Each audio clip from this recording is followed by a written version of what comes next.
नमस्कार क्यूटीफाई 2.08 को भक्ति और उपदेशर घर। जय श्री कृष्ण। नमस्कार प्रिय भक्त माने, आपण माने क्यूटीफाई 2.08 एही भक्तिमय परिवार को स्वागत। आज आम अत्यंत पवित्र विषय जीवन रे कर्मर महत्व विषय रे आलोचना करिबा। भगवान का नाम रे कमेंट बॉक्स रे जय श्री कृष्ण लिखि एही आध्यात्मिक यात्रा रे सांगी हुअन्तु। जीवन एक पवित्र यात्रा। एही यात्रा रे आमे सतता प्रेम और धर्म रे रही कर्म करने को आसीचु। भगवान श्रीकृष्ण भगवद गीता रे कहिथिले कर्मण बाधिकारस्ते मा फलेषु कदाचन। अर्थ आमर अधिकार केवल कर्म करिबारे, किंतु ताहार फल केबे नुहे।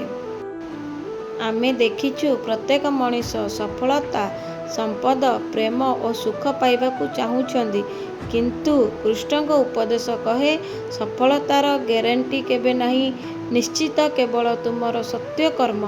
तुमे जहा कर यदि ताहा सत्य और धर्म रे आधारित, ताहार फल निश्चय भल हेबो। भक्त माने शॉर्टकट और असत्यर लोक दौड़ुछंदी, किंतु जहा सत्य रे करा जाइछि सेही कर्म केबे व्यर्थ हुए नहीं।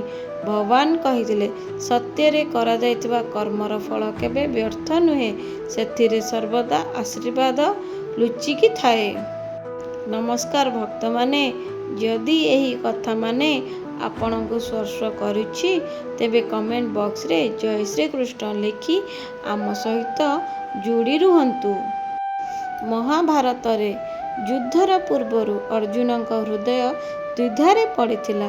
से कहिले मु किपरि निज परिवार निज मित्रଙ୍କ सहित युद्ध करिबी। तापरे कृष्ण कहिथिले, हे अर्जुन, तुमर कर्तव्य कर। जहा ड्यूटी अछि छाड़िले सेटा पाप समान। तुमर कर्म कर, फल रे आसक्ति रख नहीं। एही कथारु आमे शिखिबाकू पाउछु, जीवन रे निजर कर्तव्य केबे स्थान नहीं। मार कर्तव्य शिशु को सेवा करिबा, शिक्षक का कर्तव्य शिष्य को ज्ञान देवा, चाषी का कर्तव्य माटी रे कर्म करिबा। प्रत्येक कर्म प्रत्येक जगार कृष्ण पाई एक पूजा। नमस्कार भक्त माने, आपण माने जदि सत्य कर्म रे विश्वास करती तबे निज हृदय जय जगन्नाथ जय श्री कृष्ण कही एही वीडियो को आशीर्वाद करंतु और आम क्यूटीफाई 2.80 चैनल को सब्सक्राइब करी बेल आइकन टी को दबेई दियंतु। रहिली बंधु माने, श्रीकृष्णकर आशीर्वाद सदा सर्वदा आपण मानक उपरे थाउ। जय जगन्नाथ जय श्री कृष्ण।